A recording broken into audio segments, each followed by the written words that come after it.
Welcome to Life's a Coach. Our mission is to empower individuals like you to take charge of your life, discover your purpose, and elevate your performance to new heights. Each week, we'll be diving into engaging discussions, introducing you to valuable tools from the coaching world, and giving you different perspectives on individual development. Whether you're seeking clarity, motivation, or a fresh perspective, we've got you covered. Again, welcome to Life's a Coach, where the power to transform your life begins now. Welcome back to Life's a Coach, guys. My name's Eric Claremont. Today we've got a treat for you. Today we've got life coaches Almar, Alexis, and Sofia, as well as myself. How's it going, guys? Hey, good to see Great. Going good. Fantastic, fantastic. So today we're going to be diving into an interesting one. We're going to be diving into the mind-body connection and how it impacts your health. So I know Alexis was discussing something interesting there. Just Apparently perfect candidate for today. Just to throw you straight in, Alexis. Yeah. No, so I'm gonna own, like, I had no idea. I like to be surprised, y'all, on what the topics are. So I don't like study it or prepare or whatever. I just want to talk to you guys, right? So I was really happy that I was able to join this. I wasn't supposed to be on today's call because I had a meeting for work, but it worked out. It got canceled or rescheduled right at the last minute. And I needed this time because I have been uber stressed, and especially today. And so, yeah, coming in and then hearing Almar and Sofia say, oh my gosh, mind-body connection. This is exactly what we're talking about today. So I'm excited. Life is lifing right now for me, big time. So yeah, I'm excited. I agree. I concur. I feel, Alexis, are you a Leo? Yes. Okay, Yes. yeah. So I thought, that might be a connection. I'm not so superstitious with the star signs, but definitely a lot of that you just said resonates with me in the sense of I wasn't quite sure of the topic, but I know that my life's hectic right now, and this is very much a ground and experience for me being with you guys, talking about these interesting topics. So 100%. Well, regarding that, Alexis, when you saw that it was the mind-body connection, how did your mind and body connect coming into this episode? I mean, I felt a little bit of like excitement or relief in some way, but it was like the kind of like, oh, I just need to get there. I need to get on this call so that I can just kind of soak you guys up a little bit. That's how I think of it. Sometimes, I don't know if you guys feel this, but sometimes when I'm joining, I'm like, today is a giving day for me. Like, I'm here to give to you guys. That sounds kind of weird, but I'm just saying, like, I don't feel like I'm necessarily needing something. I always get something, but I'm not like needing something. Today, I am a needer. Like, I needed you guys. And so I'm really glad. I felt some extra excitement, in that way. So I'll just give like a quick summary of sort of what's going on. So my husband, Sean, and I are in the process of buying a home. I've also been transitioning into a new role, a promotion at work. And so life has been pretty crazy, pretty hectic. Like, I've basically been working. I mean, if anyone works in the corporate world, when you transition into a new role at the same company, basically that means you work both jobs for a time. And that's been me for a little bit now. And in the process of like buying a home, we're so close. Our closing day is in just a couple of weeks, which is great, and we've accomplished pretty much everything, right? But there are just a couple of little lingering things, this paperwork or that thing. And one of those is a pay stub with my new salary, which today's payday and super excited. I've like been waiting for this. You know, when you get a new job, you're like, I can't wait to see what my new paycheck's going to look like so that I can budget my life and all of that. So there was that aspect. But then also, this is one of those tasks that I want to check off towards the house because it's one of those pending items with me. And then I get the pay stub and realize because I am technically, or have been the last 2 weeks, straddling both jobs, like they split my pay. They didn't give me the full increase. So all morning my mind was just spinning, right? Like terrified. Is this going to exclude us from being approved for the house at the final step, the final moment? What can I do to make this work?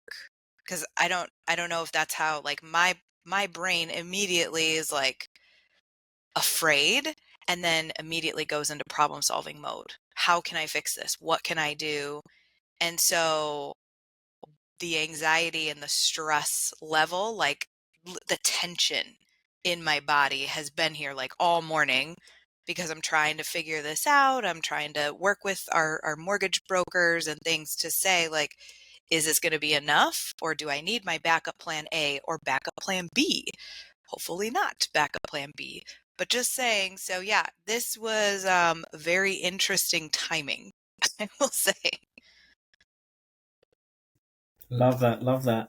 And again, I love how you brought it back to real life and the stuff that you're going through, right, Alexis? Because I think, again, people can just assume, right? Life coaches, they've got it all figured out, but we have to deal with the general stresses of everyday life, right? Buying a house, we all know how stressful that can be, right? And I think what you speak to is something about regarding your expectation, and then kind of how that relates to what happens in real life, right? Yeah. And oftentimes, right, often for very good reasons, right? Because you just got this new job, right, and you're excited with regards to the new responsibility, but also at the end of the day it comes with a paycheck, right, increase, and that. So in the back of your mind, you've got the whole house thing going on, so this is going to be green check marks for you all the way. Everything's kind of moving together, but we know how life always tries to throw a spanner in those works, right? And to bring us back down to reality of, okay, another issue, right? I'd like, Yeah. again, more of a general question for everyone, right? Like, and I'll go first to kind of get you guys thinking, but how do you kind of deal with that inevitable fact that life is going to throw you curveballs, right? Where even if you check all the boxes, you do everything right, you know, things will never work out exactly how they're supposed to be. I'll give you an example. My example is, I just, as you guys know, I set up my first Airbnb property, right, in Houston. Super excited to kind of get that done, but it was like so stressful, right? And this was like the epitome of, me in my mind. I was doing visualizations of stuff of, everything's going to be perfectly set up, and all the movers are going to be, coming in and out. They'll be out in like 4 hours. It's a 4-bedroom apartment. Yeah. Trust me, Alexis, you have all of this to look forward to with the new house. Try not to raise your anxiety level too much. I'm already coordinating it. Yeah, I got you. Exactly, right. And then I get to Houston, and a day in, and the couch hasn't arrived, and it tells me that it's arriving next week after I'm supposed to already be gone, coming back to Tampa. I live in Tampa. So again, my expectation was everything's going to be perfect, when the couch was only one of the things, right? There's like other things, my king bed frame, is backlogged, so I need to order another one through Amazon. So again, it took me like a day to kind of get out of that just deflation of, oh my gosh, I have to deal with this now. And I eventually had to end up coming back the next weekend, to fix everything, and now everything's great.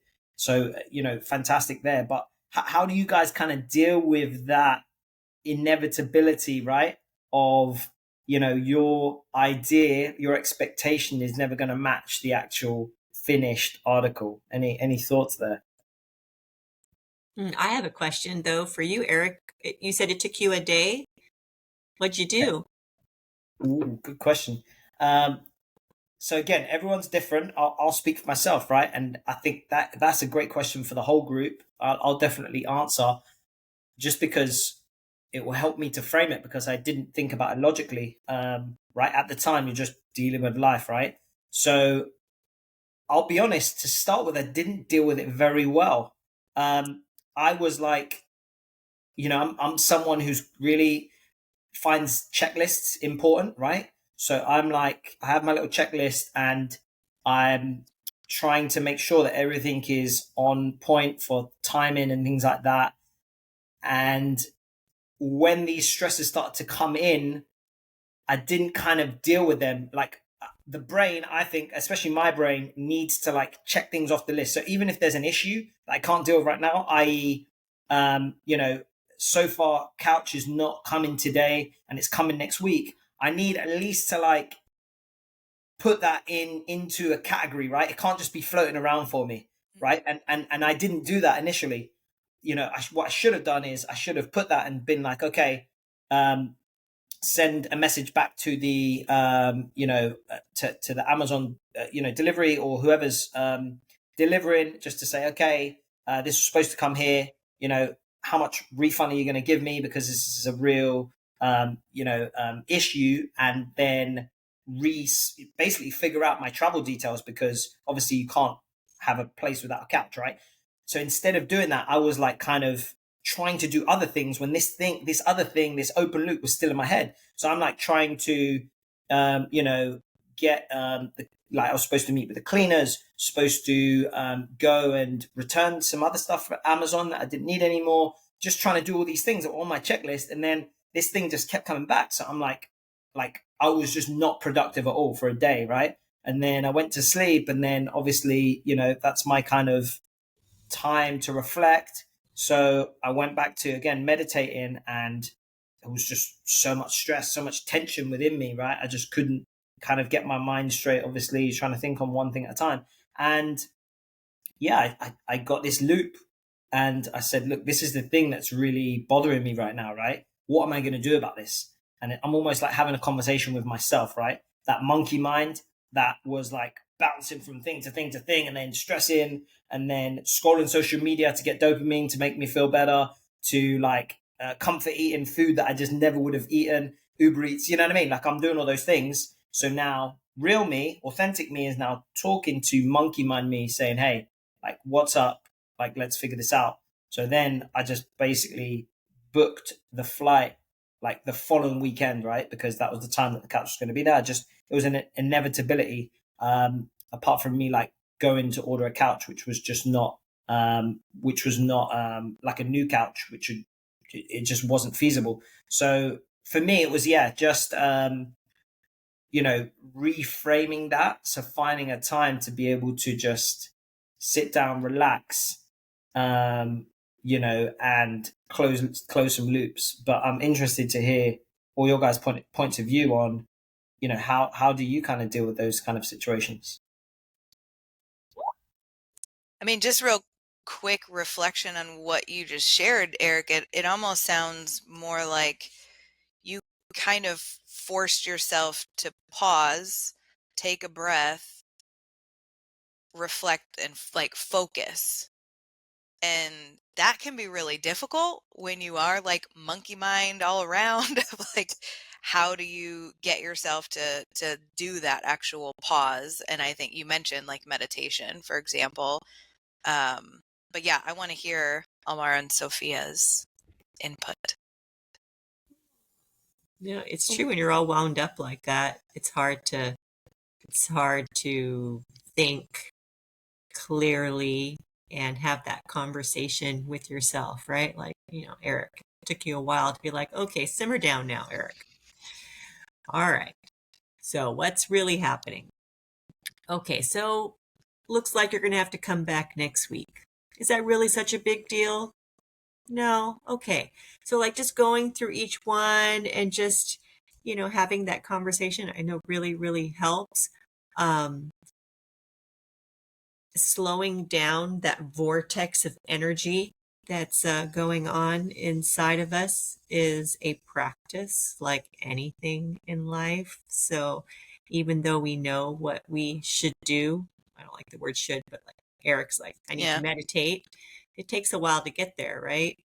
But the funny thing is that in all of your rush and anxiety and emotions, you were always operating in the future. Like everything's happening in the future and you're not here in the present, which is a huge disconnect and cause for work. Good The point. future hasn't happened yet, but you can't operate in the future.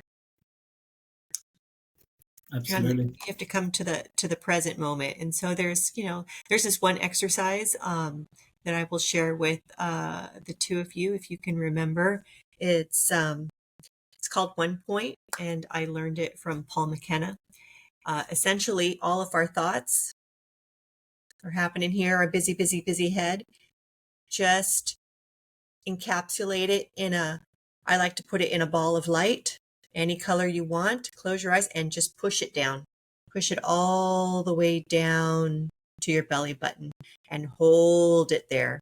And it might try to come back up, but just push it back down until your mind settles down and you can operate from your core, from your center. And then all of the decisions can happen kind of peacefully and a little bit more, I don't know, at a slower pace. Anyway, it's just something that I've learned to ground yourself and get out of your head, which there's no, how can you make good decisions when you're all spiraled up and wound up? Anyway, I just wanted to share that. I'm I just was gonna call you Elmar, because even just you like yes. talking it through, I felt like a Mhm. little peace, and I was like, oh, I'm just gonna call Elmar now because she can just like talk you down. Yeah, no, absolutely. And Sorry, Sofia. I'm curious to know, Almar, how did that help you in the past? Well, in the past, I can't say I was very good at dealing with. I completely relate with Alexis and Eric in their situations, like completely. I already know that everything is going. Life happens. Things are not going to go smoothly.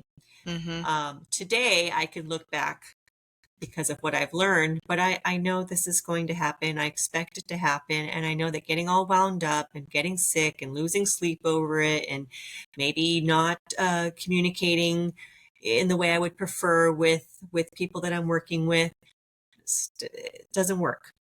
And is everything going to work out? Yeah, it will. Is it not going to be as the way you planned? No, but is life ever really? So once you just accept all of this, you just go with the punches, just roll with it, because the alternative of getting sick literally doesn't help anybody, and it doesn't get you closer to achieving that goal, at least not for me anyway. So yeah, but I admit, yeah, I can get wound up and I'm doing 10 things at once, but I'm prepared now for all the bad things that can happen. Not bad things, but all the mishaps, because they do, and I know they're going to. So going in anticipating that really helps a lot, because you're like, you can't fool me and you can't pull a fast one on me because I was already expecting it. So let's just move on. Yeah, Like that. Yeah, like that. Love that. absolutely. One of the things that was coming to my mind while hearing to all of you is how stressed are we in those moments that we don't think? And Almar, you said that to Eric. How are you living in the present? And what are we doing to live in the present? And Lexi, back to you. You've been sharing with us that you're not taking time to celebrate, although you're taking time to be grateful. Avoiding. And that's, Yeah. that grateful part is very important for us to be more present within ourselves. It's like we look around us. What do we have? What is in us that we are grateful for? But I really like the part of celebration also. because by celebrating your also, and I believe in the universe and the energy around us, celebrating gets the universe to know what are we happy that we have in our life. And Yeah, I you're believe right. in the attraction, the part of the law of the attraction. If you say what you're happy to have, more of that will come into my life. So maybe this is just the universe challenging you, Lexi, like, how happy are you to have your Well, place? good point. Yes, because I don't have like scientific data to say that that's accurate, but I have experienced that. So that is a good reminder. And it's one of those things where sometimes you know it, but this is where, again, the mind and body connection, you can know something and not feel it. And that to me is the difference. That disconnect is when I do see bigger issues, bigger challenges, if you will, like when my mind and body are connected and I'm not only remembering that thinking wise, but that I'm feeling it deep within, that's a big difference. So like in the past, I was maybe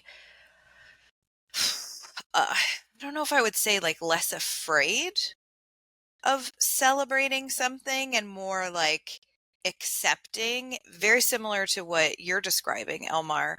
But I think it's partially because this is just a massive time of change for me. But also, this is really big. Like, this is my first house, Sean's first house. Like, and it's our dream house, which we weren't expecting to buy right now. Like, we were expecting to buy sort of a transition home.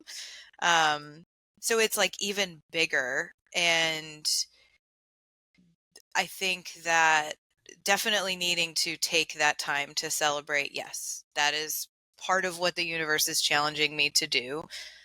I do get that. And something else that you were saying, Elmar, kind of reminded me. I can't remember what book it was. I think it's in You're a Badass by Jen Oh, I love that Sincero. book, Shenton Zero. I love it too, and it's on my list to like reread because it's been a couple years now, and I would I need a refresher, I So think. powerful. Yes, but there's a part within that about like you're not a better person by continually beating yourself up over something that you're stressed about or that you are viewing as something negative. So if it's like you're carrying around baggage, maybe it's guilt over a conversation that you had or a mistake that you made at work, and you're just continually beating yourself up, it's like it doesn't make you better. It doesn't help anything. It doesn't solve anything. And then, so between that, it's almost like playing a victim and not even realizing or recognizing it. And so that's one way that I've kind of been challenging some of this stress with me of like, is beating yourself up over the stress of this, over a possibility, over a potential negative outcome, is that helping anything, or is it just helping you play the victim a little bit to yourself? It's almost like taking the easy way out is how I look at it for myself. But the other side of it is there's this meditation that I used to listen to, and okay, guys, I hear you. I need to get back into self-care meditation. Point taken. Because I have not been. But there's this one line where she talks about it's about raising your vibration, because you can't problem solve when you're in a low frequency or a low vibration. And if you're just stewing and spinning and stressing, you literally can't solve the problem that you're stressing about. So like you have to do certain things that help bring that down and remind you. And now that I'm thinking about it, when I'm having an anxiety attack, one of the questions or the reminders that I will talk to myself, because I do talk to myself a lot, like you were saying, Eric, and for you, Almar. But one of the questions is, is stressing about this going to change the outcome? Is that literally going to solve or fix your problem? It's not. And it's, again, it's a possibility. That's something that Sean is constantly like, stop what ifing. Don't what if yourself to death, because you're stressing now over a possible outcome. What if it all works out? What if it all goes well? And you stressed yourself for no reason. Or if it doesn't work out and you have to pivot, then you just stressed yourself twice unnecessarily. Alexis, So, can I ask you? yeah. Well, there's so many things. First of all, the mind and the body are connected in this cybernetic loop where one is always influencing the other. That's number one. Number two, you said when you have an anxiety attack, if you have it, give it away, because you don't have it. You are creating it. You invite it. Right. You don't have an anxiety attack. You make an anxiety attack. So you are in True. total control. And where your energy goes, your attention flows.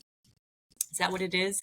And so, yeah, you are the master creator of this wonderful excitement. I don't know, you call it anxiety, but isn't it great? It's actually overexcitement. Yeah, it's a choice. You're right. But you're making it. You're creating the whole thing. What does it feel like now to know that you have total control over feeling that way or not? Like, you're creating it, and you can also give it away. The anxiety comes to you, you can give it back. Yeah. It feels good. I mean, in some ways it's like you don't realize that it's sort of a feeling of lack of control, but really it is. You're trying to control your situation, and when something is outside of your control that you have no reason to feel that way about it, it's kind of scary. But then I think in that same way, and you're right, normally I will categorize it as I have anxious habits of thinking. It's not I have anxiety or I am an anxious person. It's not tied to my identity. It's not in my DNA. Like, it's a habit, which means you can change it. So you're right. Thank you for that reminder as well. But ultimately, it's actually really fun when you embrace that the unknown a lot of times ends up being freaking awesome. What a gorgeous reframe you just made. My goodness.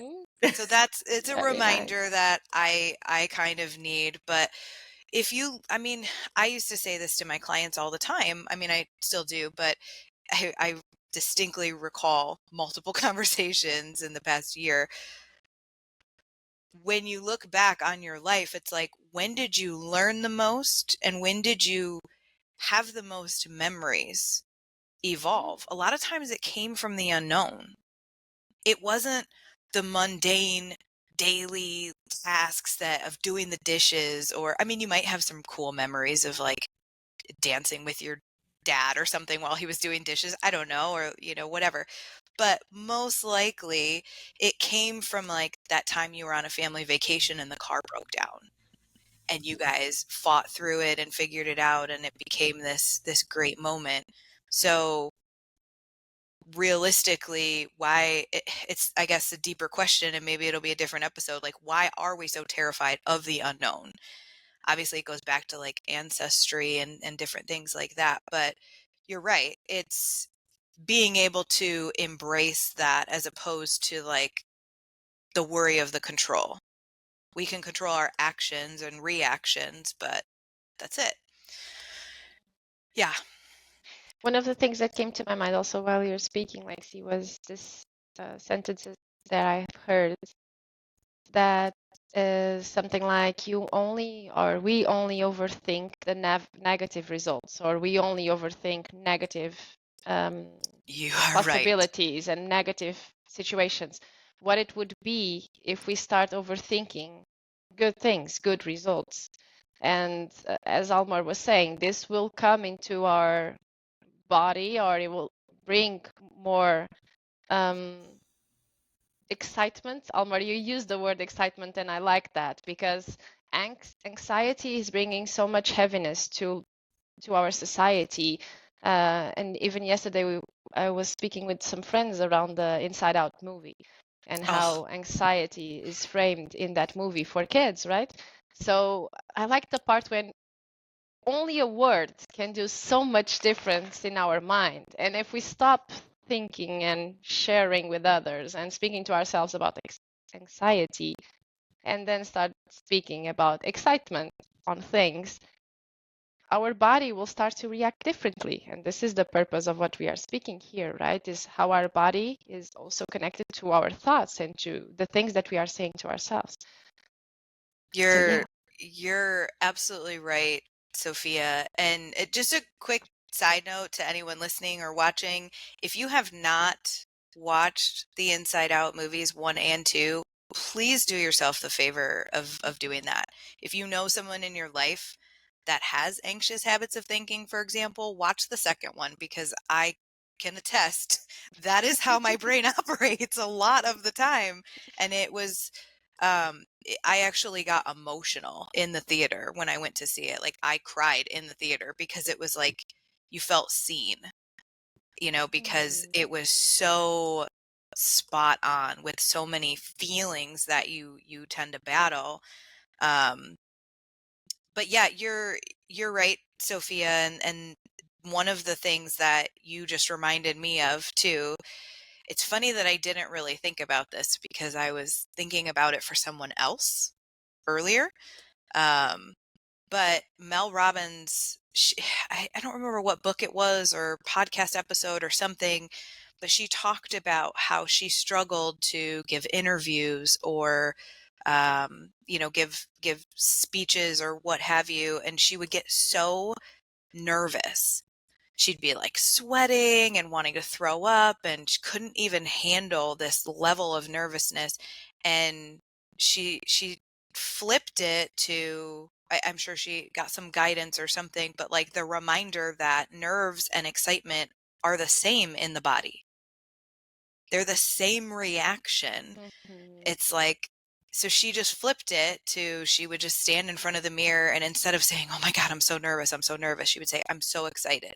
Even if you don't believe it yet, your body does react and feel that way. So anytime I'm going to give a speech, or I'm presenting for work or for a speaking engagement or something, like, I am doing that.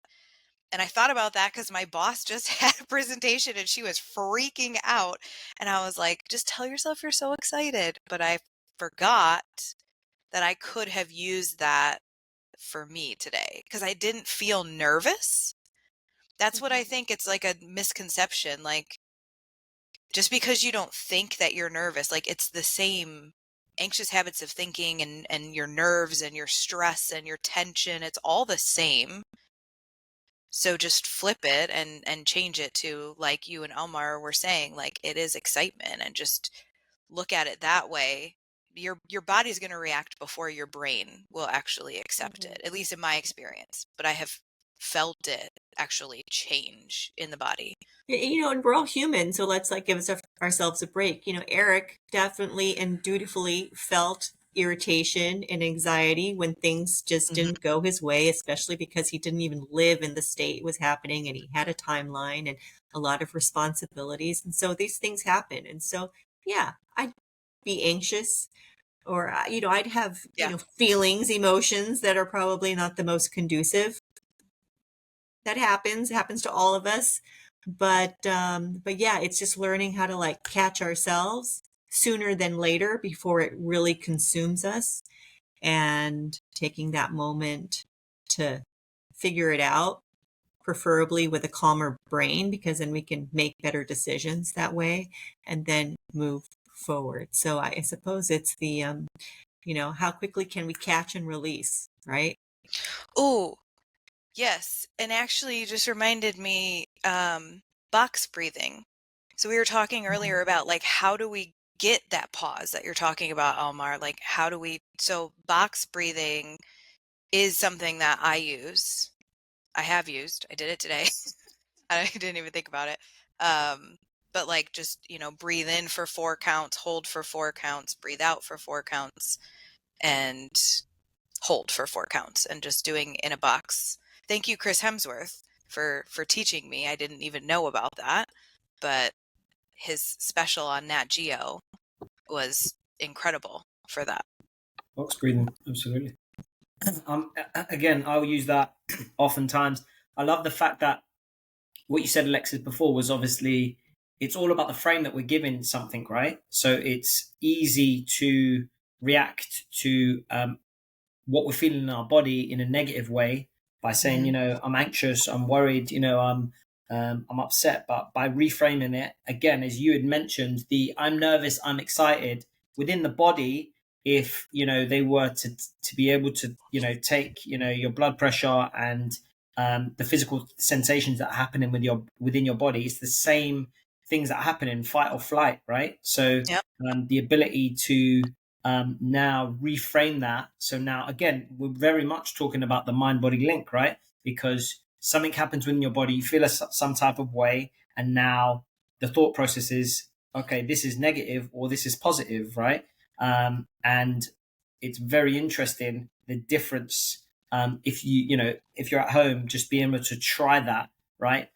Again, and as Almar was saying, where I caught myself prior to where oh my god, I'm so anxious, things are not going well, and then again you start to pile on, oh my god, and then you catastrophize, right? And then it keeps getting worse, it keeps getting to the next level of things that haven't even happened yet. So I got from, okay, the couch hasn't arrived, to, oh my god, I'm not going to be able to list the property. Oh my God, Yeah. I'm going to start to lose money. Oh my God, this was a mistake even doing this. Do you know what I mean? Like, you just go to Oh like yeah.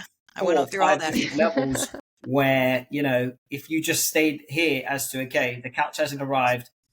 Okay. I'm feeling a little bit anxious, but overall, I'm excited. I'm excited about this whole situation. You know, it's a challenge, but, you know, I can get things going. And then, as Almar said, then you catch yourself, you catch and release. I love that frame, that Yeah.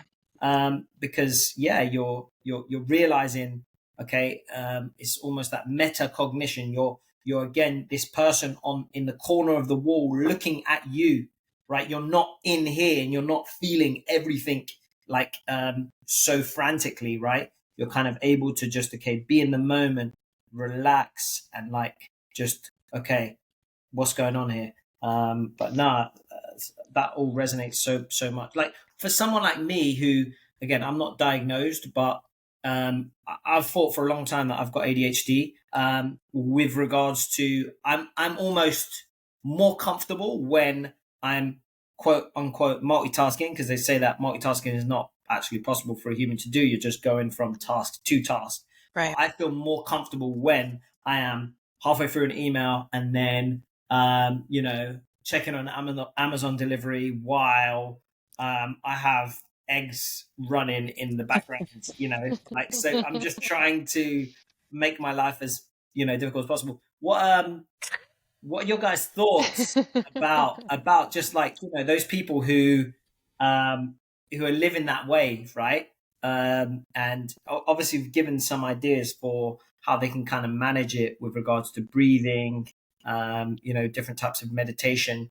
But again, any other thoughts on some you know, tools, techniques that, or even just frames to, you know, Yeah. get people to kind of, because it was always so frowned upon before, right? That, oh my god, you know what I mean? You can't focus when, you know, I think there's almost a positive in many ways of living in a bit of a, you know, a bit of a chaotic world, to be able to, okay, jump from thing to thing. I don't know. It definitely breeds creativity.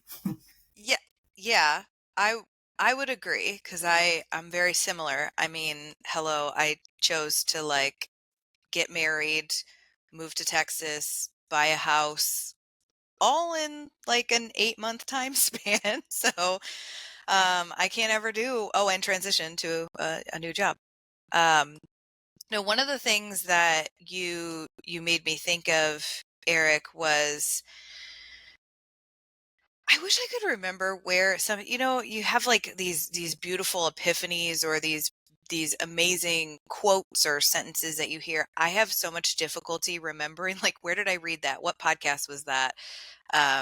So I remember learning at one point, I think it was in a speech that I heard, is it's actually almost a bit of a lack of confidence in yourself. It's like you're telling your brain that you're not confident in your ability to solve this problem if you're continually stressing about this. And so I say it in that way of how that knowledge helps me. And I still do this. I even said this right before we started recording. When I find myself, for example, stressing about how I and Sean and I are going to make this work with the house, I have had to remind myself multiple times, like, girl, you believe in yourself. Like, you have this ability to make this work. You believe in you and Sean. You know that you guys are going to make this work. You will always make it work. One way or another, you always figure it out and you make it work. Like Almar said, it's always going to work out. Like, eventually it's going to work out. And that's the same thing of like what you were saying, Sophia. So I question myself. Not question, but I remind myself, like, I believe in myself. And it bolsters that confidence a little bit to say, yes, I have the ability, I have the track record behind me to show that I have gotten through a lot of tough times. I have solved a lot of problems. This is just going to be another bump in the road. Like, it's not the end of the world, but it's also just kind of reminding yourself of that, reminding yourself of your confidence. And shoot, now I just lost my thought. Well, it'll come back eventually. Oh, okay, I got it. That is going to be the trailer for this episode for sure. Definitely. That is going to be the trailer. One funny connection. Who Just can midway relate? through talking about her Yeah. bits, and then oh my, that is unbelievable. That's great. Okay, don't make me lose it again. So if you're going to, I think it was you, Sophia, that said, if you're going to spend so much time stressing about the potential negative outcome, you have to address the possibility that it could all work out. So, like, that's a question that I often pose to my clients, like, what if it all works out? Mhm. Just thinking that question sometimes is enough to stop your brain from continuing down the spiral of the rabbit hole. That is And to lovely. say, I love that it's question. very honestly. simple. Yes. So I ask myself that a lot. And two things about what you said. First, when you said, so girl, you know that you can do this, it's like you're talking to your best friend, like you're talking directly to yourself. But I sometimes usually we are say too, bitch, but that's, we have explicit content on this podcast, so you're Yep. okay. I just put us in that column for this episode. Yeah. Sorry, guys. So, but we are so good talking to other people, right? Even us as life coaches, we know this. We are very good with asking questions to other people, making them think about the possibilities, blah, blah, blah. But we are so hard with ourselves. And sometimes it's just, what would you say to your best friend in this situation?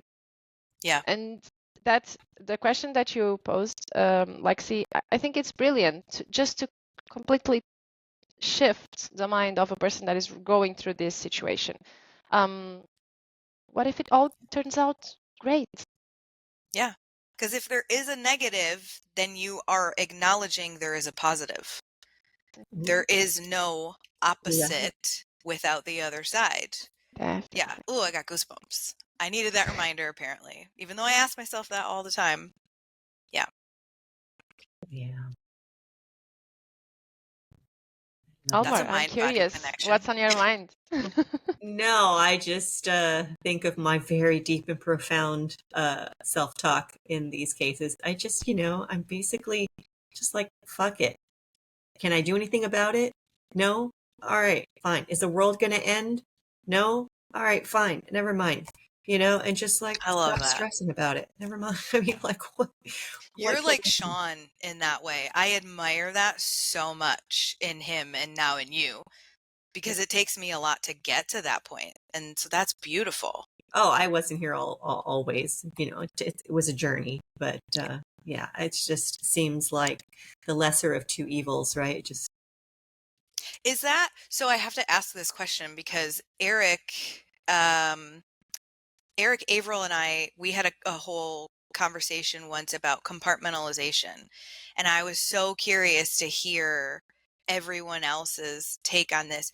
Do you think that that's like an ability that you've kind of honed and a skill set of like compartmentalizing, being able to say, I can't do anything about this, so I'm going to put that in a box over there because what do I need it for right now? like I said, for me, it was a very long journey because I used to juggle like 20 things at once, and I, were overwhelming. But eventually, you start to you learn. I'm a slow learner, but eventually I learned, and I'm not an expert at it. But yeah, I had to develop it for sure through a lot of angst and sleepless nights and Yeah. ill emotions. But finally I got here. I guess you know what, you look at yourself and you're like, well, you look back, everything worked out, so here I am. And I like to always tell myself, what is meant for you will never pass you by, and that just kind of calms me down and be like, okay, my little mantra, I suppose. I love that. Very true. Yeah. Here's another one, Love guys, that. for you. And this kind of reminded me, I can't remember who said it, was either Almar or Alexis, just in regards to like, has this happened before? Like kind of Almar was just saying, fuck it. You know what I mean? Does this really matter? This one's called The Frame of the Veteran.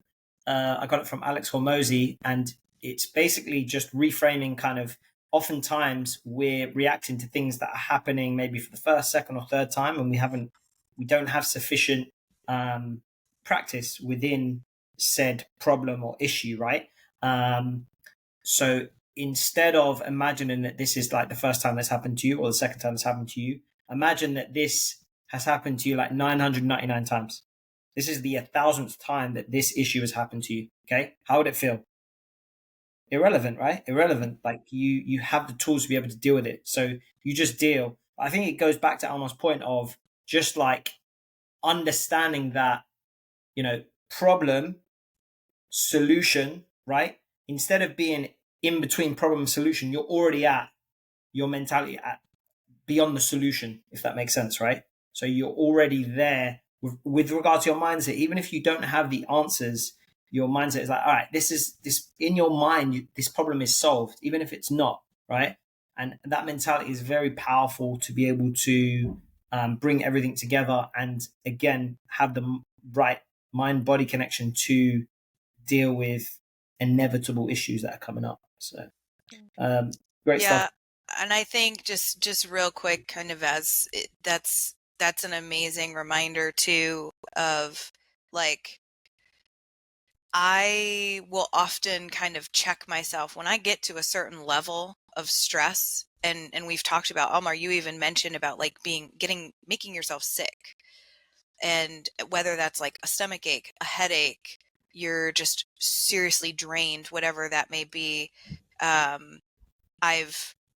had a friend whose friend was such a high stress person like her entire life that she did make herself sick, like deep rooted illnesses that were limiting her life.